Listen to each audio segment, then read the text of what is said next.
Hi everybody, it's Andy here, and as you can see I've got Mark Barrett. Hi Mark. Good morning. This is Mr. Tax Expert. Thank what you. are we going to talk about today? How wonderfully exciting. We're going to do VAT. VAT.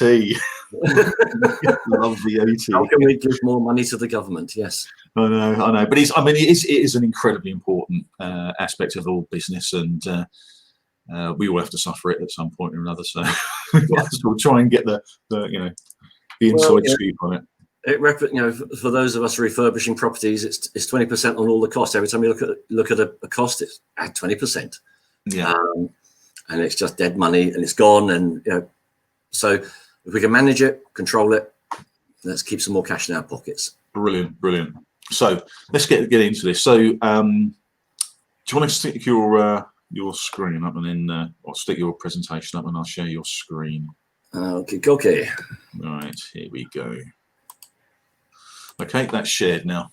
Excellent. Well, good morning, everyone. This is what we're going to be talking about today. VAT as it applies to the investor and the developer. Quick introduction to us. Obviously, I'm a chartered accountant. Use a Carlsberg was probably now the largest specialist property accountants in the country. 46 of us, 47 of us now. And personally, I'm a commercial and residential landlord. So I walk the talk. I've been a landlord now for 26 years. And I was a property developer as well. So I believe I understand the problems.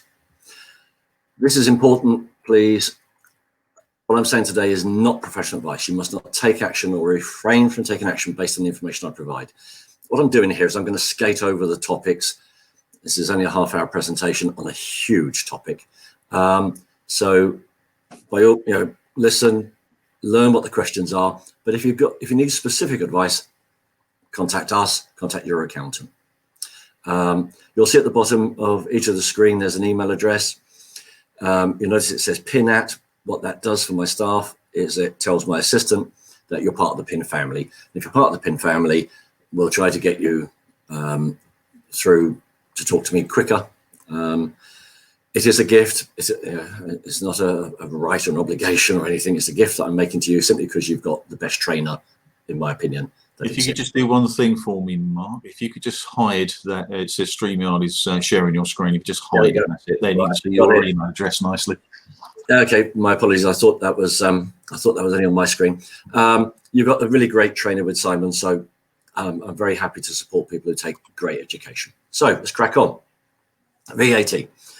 Would you believe that when this was first introduced in 1973, and yes, we only have VAT because we joined the European Union, it was described as the simple tax. So easy, everybody. It's just a simple tax that's just added onto the price, no complications whatsoever. Anyone believe that? Anyone that's spoken to me will know that I use this example on a regular basis. Is a Jaffa cake a cake or a biscuit? It took years to answer that question, millions of pounds in legal fees, and the answer is it's a cake. Yeah, absolutely. So, but the taxman said, no, it's a biscuit, and therefore it's vatable. And the VAT repayment was £20 million, if my memory serves me. But so even for a firm like us, we're good. I'm never going to say that we are the absolute experts on VAT. This is so specialized now. We have people that we go to. So that's all they do is VAT. They don't often have to use them. We're good. The point of making that is to say, this is an overview. Take advice. Now, normally I'm used to presenting to a live audience, and therefore I try to make it interactive. Can't do that, of course. So what I'm going to do is I've got 10 questions in my presentation. Answer them honestly. When I ask a question, I'm going to leave a small gap. It won't be too long for you to come up with your answer. Write it down. Don't cheat. Come on. And then post in the comments on the forum. How many you got right out of 10, please? It'd just be interesting. Also, tell me whether you enjoyed the presentation. So, a fundamental question. What are your sales? Are your sales vatable or exempt? That is the fundamental question. If your sales, your outputs are VATable, then your business can register for VAT voluntarily. You must register for VAT when your VATable sale or when your VATable outputs exceed £85,000. That's great. What it means is you've got to charge your customers VAT, but you can claim back the VAT you suffer. So the builders, the accountant's fee, the phone bill, whatever, wherever the VAT, you could claim it back if you've managed to register. HMRC hate registering property people, and they really make you jump through hoops. I'm dealing with one at the moment where we're having to do retrospective. It's not the first time we've done it, of course, but you really are put through the mill on this one. So here you go. Here's your first 5 questions, people. I'm going to talk about different strategies now, and I want you to tell me, or not tell me, I want you to make your little note as to whether you think something is VATable or exempt. So let's imagine now you're letting a BTL or an HMO. That's your business. You're a property investor. Are you VATable or are you exempt? Write your answer down, please. And the answer is, ready? You're exempt. When you have property under an AST, an assured short-term tenancy, you are not allowed to charge VAT. You cannot charge your resident VAT. So you are an exempt supply. Your outputs are exempt. So let's do the next one. Hopefully you've all got that one. That's the easy one. You're letting serviced accommodation. It's assuming, again, for all of these examples, please make the assumption that your business is turning over past the VAT thresholds, etc. So let's not complicate this. Is this VATable or is it exempt? Write your answer down. Again, should be fairly easy for you. It's VATable. In effect, serviced accommodation is just like a hotel, isn't it? You're just renting out some space temporarily, just like a hotel. It's VATable. Okay, let's try the next one. You bought a property, you renovated it, you're selling it, you're flipping the property. When you sell the property, VATable or non-VATable? VATable or exempt? Write your answer down. And the answer is, of course, it is exempt. When you buy a house, you don't have to pay VAT. When you sell the house, you don't charge VAT. Easy, huh? I hope you've got all of these right so far. These are nice, easy questions. Can I just ask, if you're renovating a property, yep. So like renovate and flip, yep. which a lot of people do, they're obviously going to be paying VAT on goods and services and all that sort of stuff. So if you're a VAT or a company that is paying VAT or is in the VAT scheme, then obviously you can claim that back. Correct. Right. But on a residential flip, because you're exempt, you cannot register. You cannot claim back your VAT. Right. You are suffering. So when that builder says 20 grand to refurb plus VAT, it isn't 20 grand, it's 24 grand. And you can't get the 4 grand back. Right. I'll be coming on to some of this in a moment. Right. Right, come on, here's your 4th question. You're building a house, you've got a piece of land, you're building a house and you're going to sell it. VATable or exempt? Answer it, please. Write it down. And the answer is, it's VATable. On the first supply of a new build house, you charge VAT. That's frightening, isn't it? But you charge VAT at 0%. So actually the price doesn't change. There's the £250,000 plus VAT at 0% equals £250,000. But you have charged VAT. And it's deliberately set at 0% because the government wants you to VAT register so that you can get back your build cost. Now, so really it's a workaround. It's a workaround. Right. Okay. So they want you to sell the property and there's no VAT on property. Yep. But you've got to be VAT registered to be a new build provider, supplier. Yeah. Yes, you will want to be VAT registered because whilst the builder will not have charged you VAT on the build cost because it is a new build and we know that's 0%, you can claim back the VAT on the architect, on the surveyors, on the planning consultants, the telephone bill. You can get that VAT back. Right. So the distinction here between the residential flip and the new build, the residential flip is exempt, the new build is VATable. So quite often what you'll find, and one of these presentations we've done, and we'll probably do another one about it, is on structuring your business, is quite often you'll see a situation where you will, if you're doing flips and new builds, okay, you bought a bungalow, you're going to flip the bungalow out, title split, keep the garden, because they usually have gardens, nice big gardens, and you're going to build a new house in there.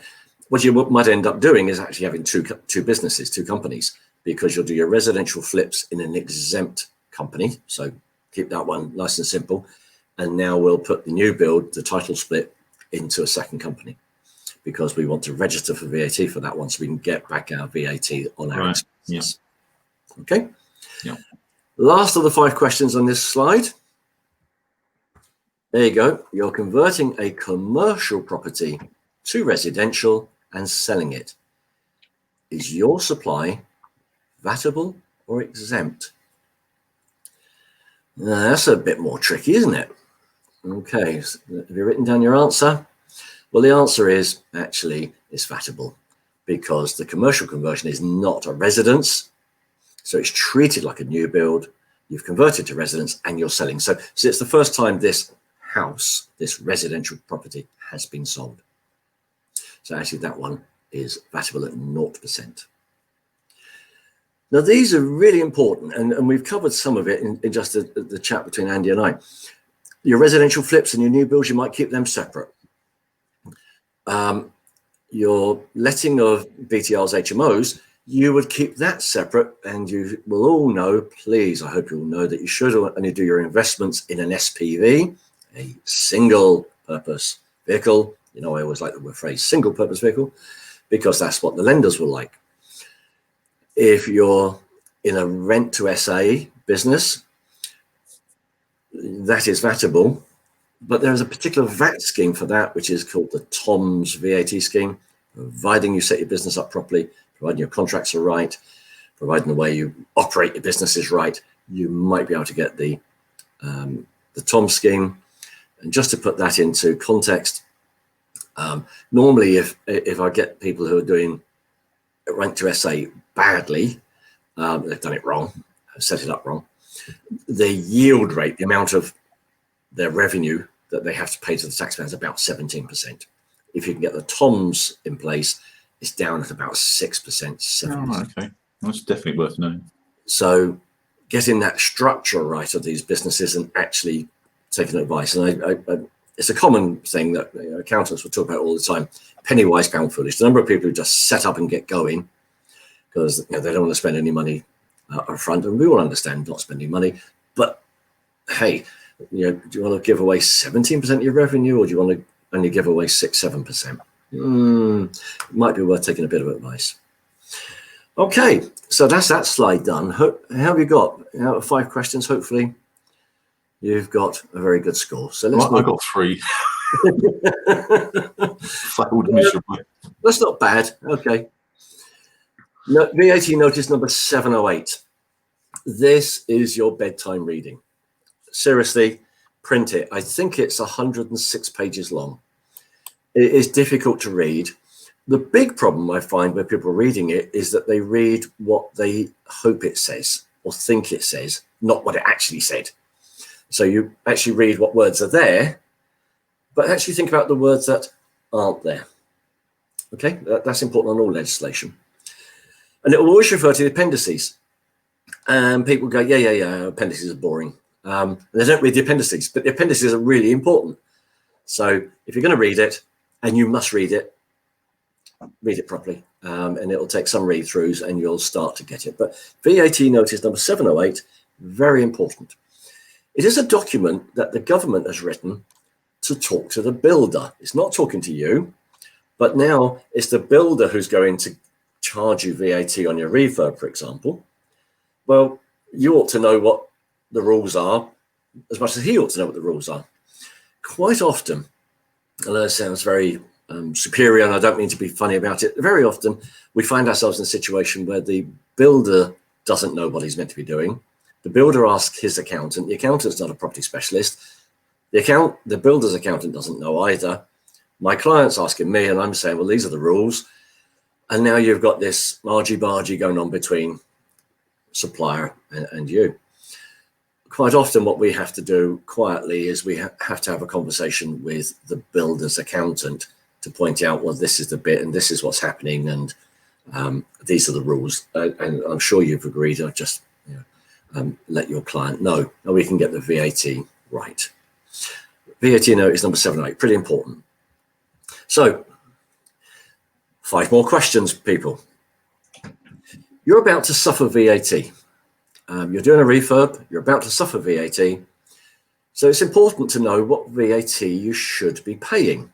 So this is what VAT notice number 708 will tell you. Remember, I'm only skimming over the surface here. So I'm going to ask you 5 questions. So here we go. Number 1, you're renovating an existing HMO. You own an HMO, it needs a refurb, it's a bit tired. How much VAT do you pay your builder? Now we're going to assume in all of these questions that the builder is VAT registered. They're big enough, they are VAT registered, so no silly games on this one. Is it VAT? What rate of VAT are you paying? Okay. Have you got an answer yet? Well, the answer is 20%. It is an existing HMO, you're just refurbing, you're paying 20% on all your materials and your labor and everything. And if you remember back to the prior slides, you've got an investment company, you're renting out an HMO, it is rented out under an AST, you cannot register for VAT, so you've suffered VAT at 20% and you can't claim it back. Okay, let's go to question number, whatever this is now, 7. You're going to convert a residence to an HMO. So nice big Georgian Victorian house, you're going to convert it to an HMO. Hopefully you're all going to get this one right. What VAT rate will you be charged by your builder? Have you written down an answer? Okay, well the answer is 5%. It's because you're creating this new accommodation. So there's a logic to this. So let me explain the logic. So sorry, that was 5%, Mark. 5%. 5%, Yeah, right. 5%. So let me explain the logic. In the previous slide, we talked about, well, if it's a new build, it's nil. And if it's existing, it's 20. So what we've got here is, well, it is existing, but actually what we're doing is we're creating some new, because it used to have 1 family living in it. Now you're going to create it so that minimo 4 people live there, 7 people live there, registered HMO. So you're creating new accommodation. So a bit of it is a 20 and a bit of it is a 0. That makes sense, doesn't it? Mm. So therefore, what does the government do? They say, well, we don't want to get messing around about how many people are living there. We'll give a blanket answer. The blanket answer is 5%. So you just get a reduced rate. Okay, let's go to the next one. You're going to convert the HMO back to a single residence. You've bought a mini-mo. COVID, you don't think people are going to like living in HMOs anymore, but this property will be a great home and you can rent it out. What VAT rate are you going to pay the builder? Have you written down an answer? Are you ready? The answer is 5%. Now that flies in the face of what I just said. I explained it was 5% before because you've created some new accommodation. Now you've taken away accommodation. Yeah, they wrote the law badly. When they wrote the law, they didn't say increase in the amount of accommodation. It says a change. Right. A change in the amount of accommodation. Well, going from a mini-mo to a single is a change. So it's 5%. So everyone knows residence to HMO, HMO to single often confuses people. The legislation actually says change. Do we expect that to change? Do we expect the government to alter that? Well, if I was the government, I would, because it's obviously a bit of an anomaly there. Are you ready for the next one? Yep. You're going to convert a commercial to residential and you're going to hold the property and rent it out. You're going to convert a commercial to residential for hold. What's the amount of VAT your builder will charge you? Well, the builder will charge you 5%. Because, again, we've created some new accommodation. There was a building there, so it's not a new build. but we are creating some accommodation where it didn't exist. So we've got the same thing as we had with a residence with an HMO. It's 5%. Make sense, everyone? Yep. It does. It's 5%. So lastly, your 10 questions. You're now going to convert a commercial to residential and you're going to sell it. What's the VAT charge? You got an answer? Well, it's a trick question, of course. It's still 5% that the builder are going to charge you. But if you remember what I said in the last slide, you can register for VAT and you can now claim that 5% back. Because on the question number 9, converting commercial to residential and holding, you cannot register for VAT. Therefore, whatever you do, don't overpay your VAT. It's only 5%, but you have to suffer it. On the 10th question, you are paying 5%, so still got a cash flow issue to you, but you are selling, so now you can claim back.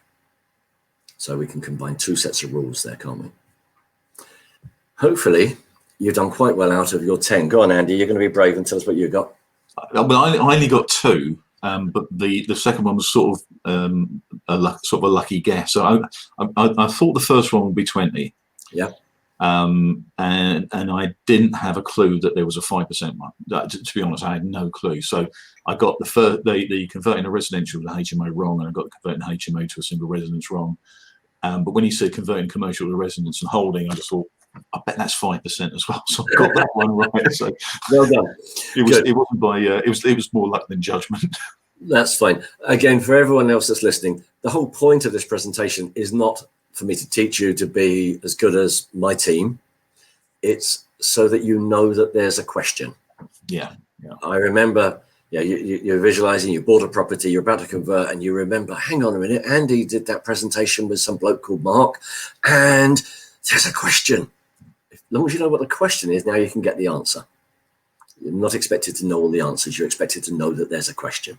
Okay. So I guess the simple truth of this is that when we go into these sort of things, especially when we're doing the first few, and we don't really sort of we haven't got any experience in this sort of thing. We'll start a business up and we'll go and do what we think is right, and we'll take advice from the people around us. Yep. And if those people around us aren't really sort of up on this and aren't experts, I mean, you've already said that a builder's solicitor might say, or accountant might say, no, this is either exempt or no, it's a 20% thing, and you could be paid the 20%. Yep. And not have to have done that. It should have been 5%. Yeah, absolutely. And it's gruesome trying to get it sorted. Yeah, I mean, is there any way that you could then go back to the builder and say, well, actually, under VAT notice 708, it says it should be 5%. I want my money back. We have done, obviously we've done that many times. It's not good for the builder, though, isn't it? If we can get there in the same quarter, we never have a problem, because we can just deal with it and get them to get it right in their VAT return.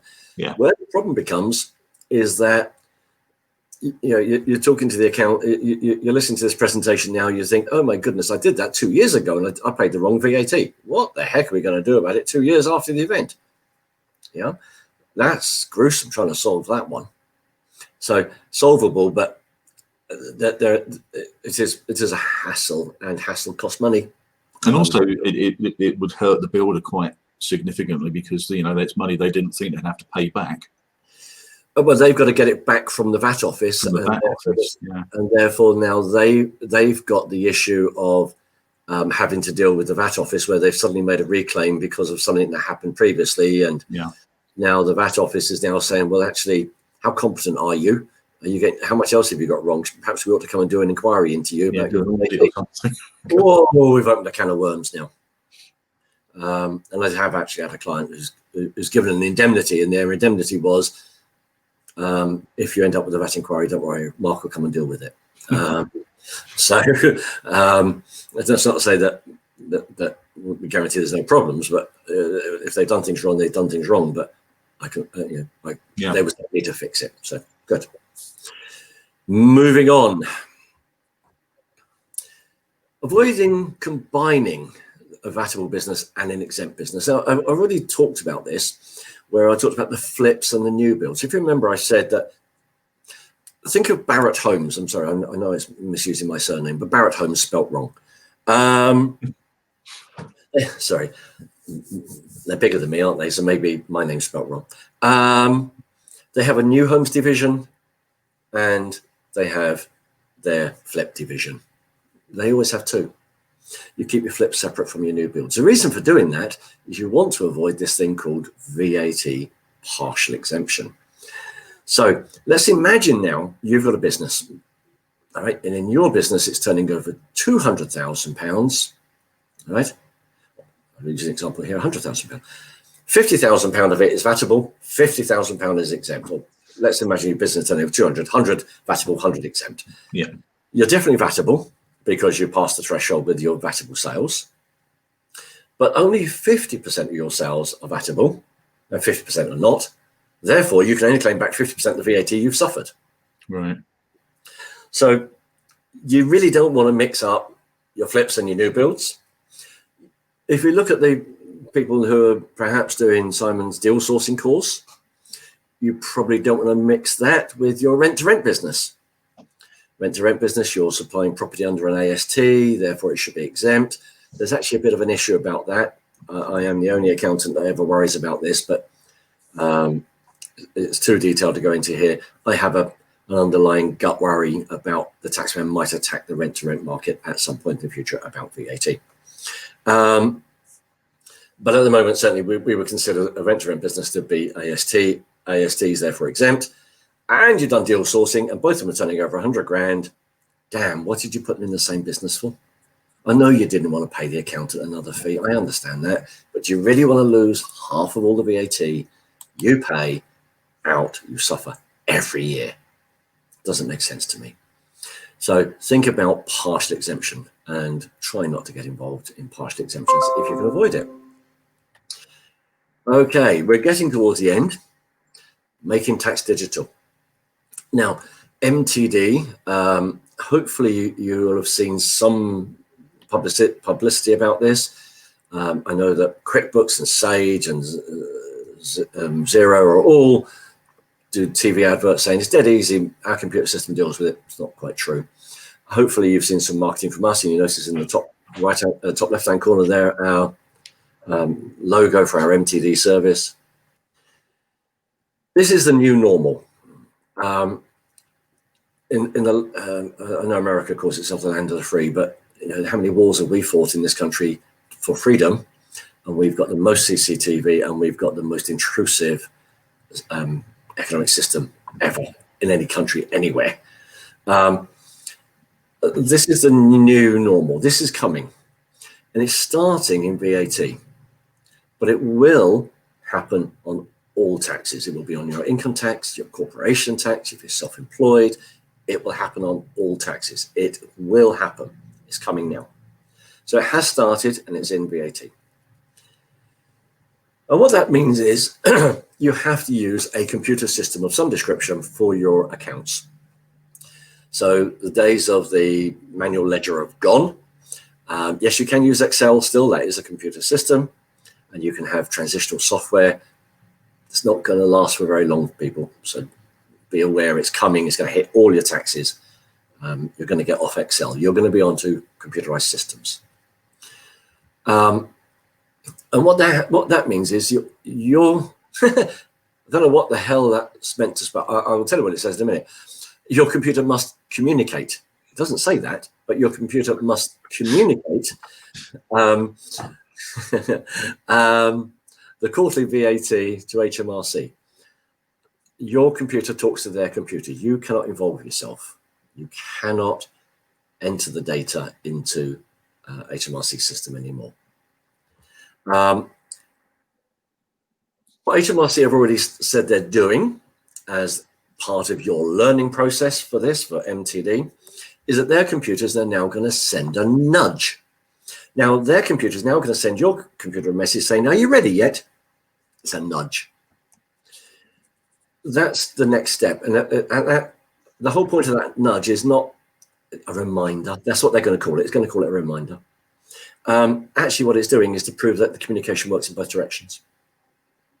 Because once communication works in both directions, what we now have is that HMRC computers will have the ability to interrogate your system, to look in there and say, what have you done?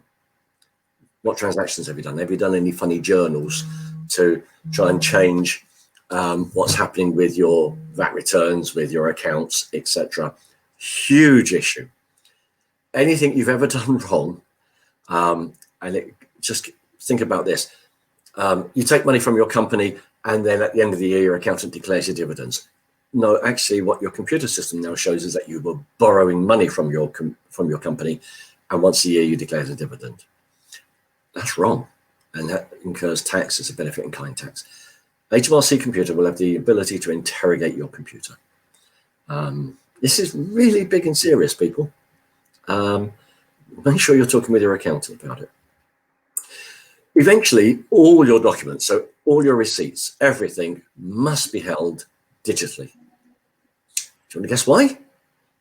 HMRC can then go to your computer system and say, what was that bill? And it then connects through to your digital record and say, hang on a minute.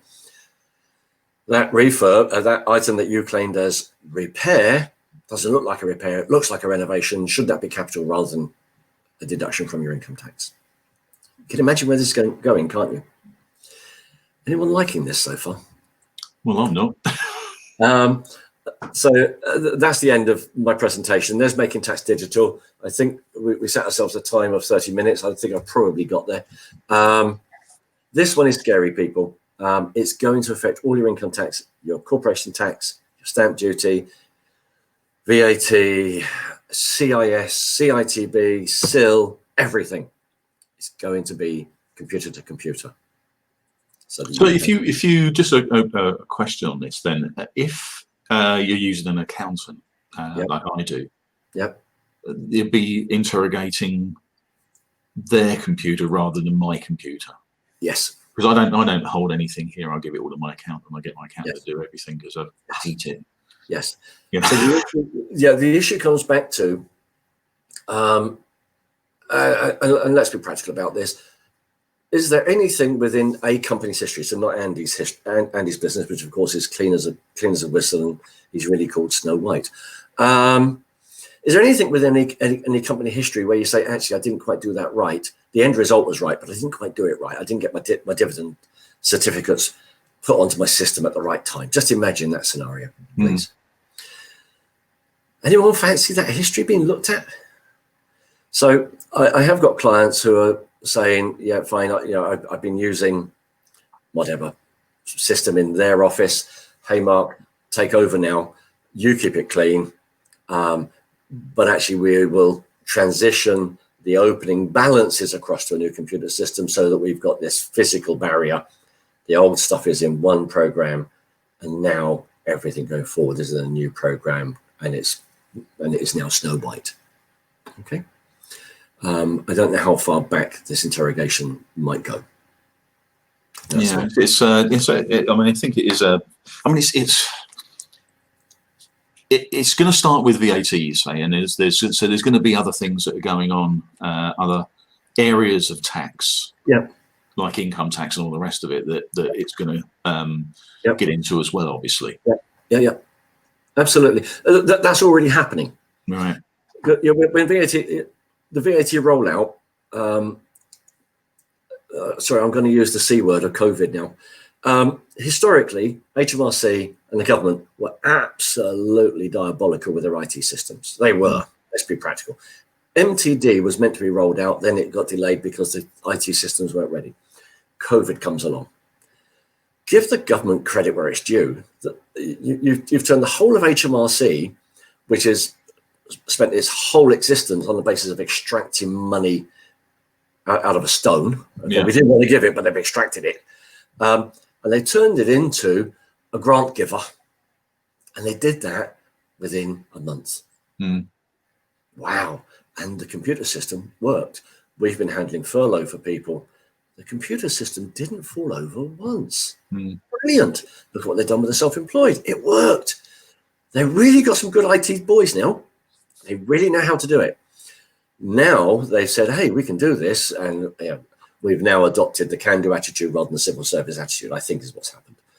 And now they're saying, fine, here's the rollout. So as accountants, we're watching the planning for the rollout of MTD through all the taxes and the nudge process and then the questioning process and the digitally stored documents process. We're seeing all of that planning. It goes through beta testing. Again, Andy, you know exactly what I'm talking about here. It goes through beta testing. As a firm, we did engage into the beta testing because we want to get as much knowledge as we can. So the best way to do that was embrace. So we went into beta testing with some very specifically named clients on a different computer system to protect the rest of our IT. Wow, and it actually worked. Damn me, the system worked.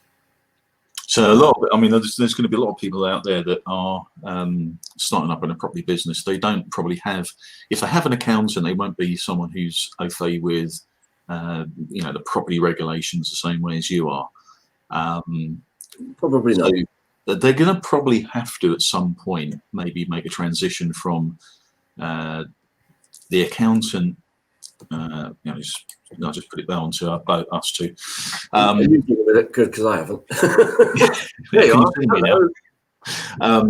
So it's obviously, there's going to have to be a point where some businesses, if they're getting into the property side of it, they're going to have to make some sort of decision whether their accountant is up to scratch as far as this type of business is concerned, because again, it's not just talking about the tax. We're talking about things that we've talked about quite a lot on this, which is the structure of the business. It goes all the way back to how are you going to structure your business, especially as you say, if you're going to do things like, maybe do some development, some new build, a refurb, a flip, maybe a commercial to residential.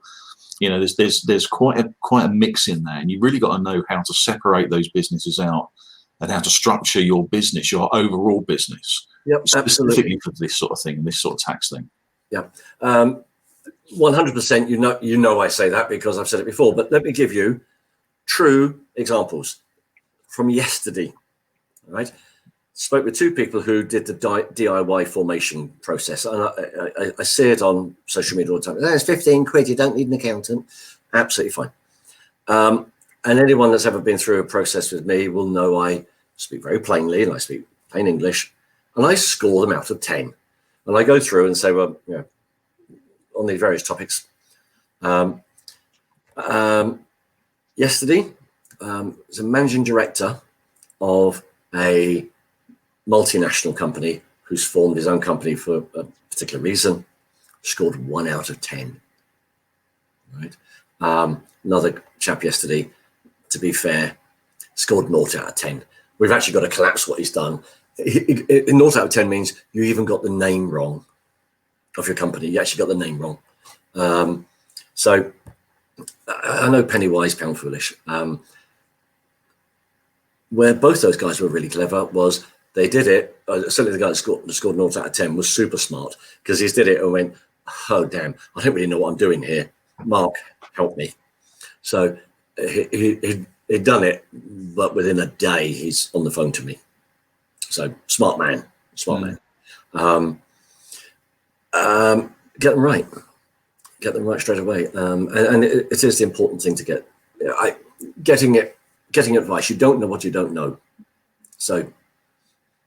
And you say sort of, was it penny wise, pound foolish, and all that sort of thing. But realistically, it's not going to cost them too much to come to you and say, look, I need to work out business structure. I need to put something together, and can you do my accounts? I mean, it's not going to be like £1 million. It's not without it is within business structure costings. It's not like expensive. It's just because it's a price, I guess. Yeah, and it's fairly routine work to get it done properly.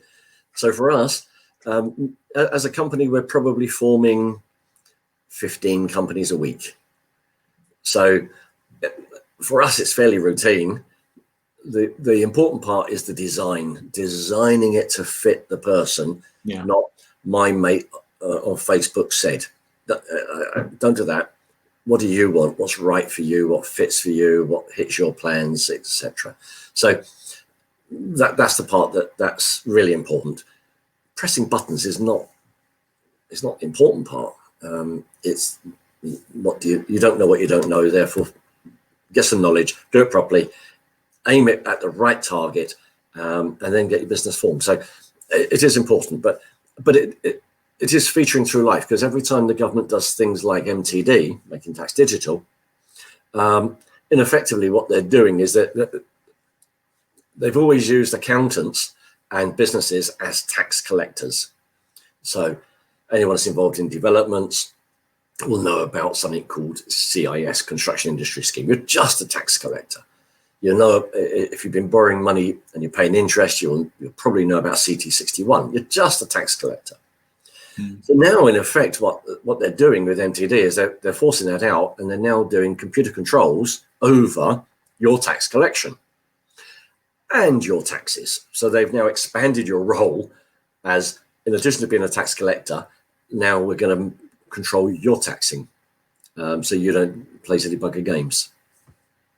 Yeah, because and again, I'm just going to go back to it because it's just to reiterate it. You know, if you get your company set up, your structures set up right in the first place, everything just sort of follows on. You know, I mean, and you know, if you do it with someone like yourself that's got the experience of setting up companies, especially in the property industry, because it is pretty bespoke. You know, people don't do the same thing, so it's like, you know, be sort of a pick and mix, isn't it? They want to do that, and you'll ask them, I guess, you know, are you planning to do things in the future? What sort of things are you thinking of doing in the future, so we can actually, you know, mitigate for that as well. Well, there'll be clients listening to this, and every client will attest to the same thing. The very first question I ask: what do you want your retirement to look like? Tell me what you want your death to look like. Tell me what your target is. So you might be 20 now, but tell me what your death's going to look like. How do you want life structured? You know, are we on inheritance? What are we trying to achieve? When are we trying to achieve it by? How big does it need to be? Now let's work towards that target. Let's get you there. There's nothing quite more disappointing for me. The person that comes to me, they've been doing it for 5 years. They've been working really hard. They've got usually quite a decent portfolio. Their lifestyle's okay, but effectively they've hit a brick wall now. And you say, well, the problem is you've gone down this path, but you've aimed at the wrong target. You know, so again, analogous language. If you try, you know, if you're driving out of Leeds, are you going to turn left or right on the M1? Well, tell me where you want to go to. I'll tell you which way to turn. Oh, you want to go to London? Go south, will you please? Don't turn north. It's fairly simple, but yeah. Yeah, because I guess, you know, the thing I'm trying to push over is that if you get it structured right in the first place, it not only helps you with the way you structure your business in the way you think it is, but you can give people advice on, if you want to get to this point, then you really need to do this, and that will affect what sort of things, like maybe what strategies they take up, what techniques they're going to use, and what, you know. Okay, well, I'll pick up on what you're saying. Let me tell you what a strategy conversation looks like. It's got 3 elements. First element is, where's the target? Where am I going to? So now you start to do reverse mathematics. So using today's numbers, how big an income do you want in the future? And where do you want it to derive from? So let's imagine you want to derive it from passive property, semi-passive. There's no such thing as passive property. Sure, yeah. Good. So let's do some reverse maths. Let's work out how big that portfolio has to be. Now let's work out what the LTV needs to be by the time you get there. Now we need to work out, well, damn, that's a big deposit. How the heck are we going to get that deposit together then? You've now decided you need a deposit of £1 million. How are you going to get that then? I know what you got now. So now we need to come back in time, back towards today, and say, well, fine, we better do some income generating activity. For me, it was developments. I was doing developments for quite a few years. I called it my deposit factory. I didn't spend that money from my profit from developments. I just used it as deposits for my investments. So it's my deposit factory. So my intervening strategies might be development. Did I intend to get to grey hair and still be doing development? Hell no. And am I doing them now? Hell no. Okay.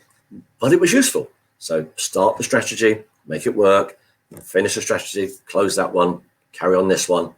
And you develop a series of strategies to develop to get you from where you are today to where you want to be in the future. Third step, all of that sounds lovely, interesting, great. What the heck do I do now? What's my implementation plan? What do I do and when do I do it? Chap called Neil, I'm not going to do his surname. We had this conversation. We had a plan. He's doing brilliantly. He's accelerated about 2 years in the COVID period. I am so impressed, right? That we actually accelerated the plan. Well, that's good. Let's accelerate. Put your foot down. You're doing well. Keep going. Yeah. But that's the planning process. Long-term target. What's the intervening strategies? What do we do now? Brilliant. Listen, Mark, we have gone over a little bit, but it's been so fascinating. I love talking to you about this sort of stuff because it does actually make tax and sort of accountancy and all that sort of thing quite interesting. I'm normally like I'm asleep by now. I've gone, but it is fascinating because there's certain routes that we can take that will genuinely help us. I think that's brilliant. So we're going to carry on do this. We're going to bring you back as well because it's always good when we get you on. So. What I'm going to say, if you can put your email address into the chat, just after we come off of this. But people, and I often say this, if you email Mark or you email the team at pin at tax advice, but I'll tax advice, put it in there. Don't take the mickey, right? What Mark's doing here is doing a favour for people who are from the PIN community, okay? So, don't sort of expect him to work for nothing forever. He will give you some advice, but if he doesn't work, you're paying him, okay? So, because I just know that what people are like, they sort of think everything's for free nowadays. So I just wanted to sort of get that in, because I know you do this as a massive favour for the PIN community, and we really do appreciate it, mate. Yeah. Great. Andy, lovely chatting with you as always, my friend. And we'll speak to you very, very soon. So see you later, everybody. Put your comments in if you need anything. So we'll see you soon. Bye.